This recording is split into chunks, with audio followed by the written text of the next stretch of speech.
At least 5 people were killed and another 10 injured in an attack on a hospital in Yemen. The aid group Doctors Without Borders said the hospital was hit by one projectile this morning. Originally, the group said it might have been an airstrike, but later backed away from that statement, saying they couldn't confirm the origin of the attack. They also warned the number of casualties could rise as more people could be trapped under the rubble of the collapsed buildings.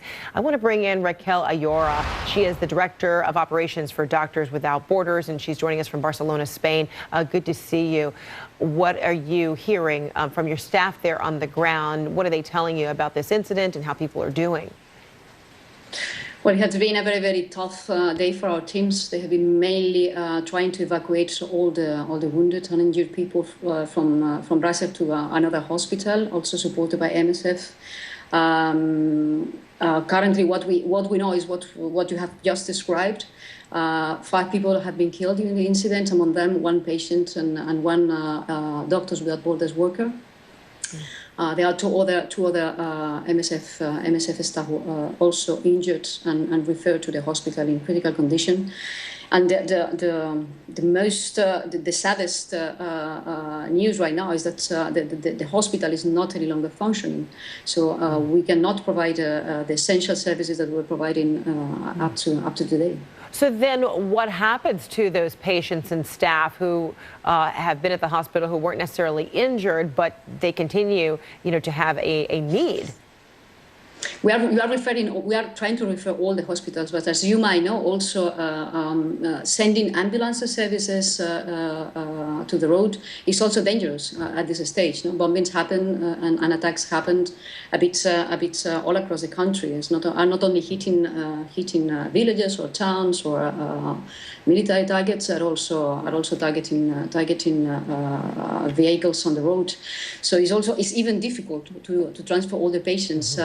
We were running a maternity ward, an emergency room service, a stabilization service, and all these services are not longer available for people in a place that is been very hit by the conflict and by a population that has been suffering from this conflict for months now. But we cannot even ensure a proper referral of all the patients. What will be done to try and ensure the safety of your staff that continues to work abroad, particularly in an area with a need like this and at a time that is very volatile?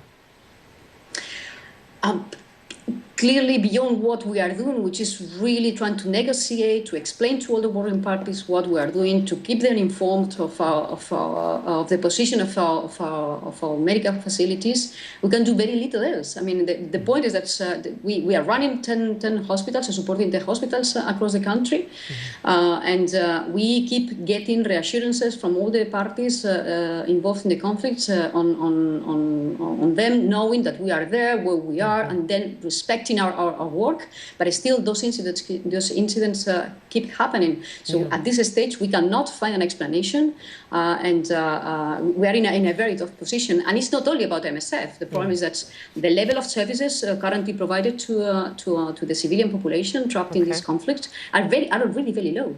All right, we'll leave it there. Raquel Ayora, thank you so much. Our best to you and your staff with Doctors Without Borders.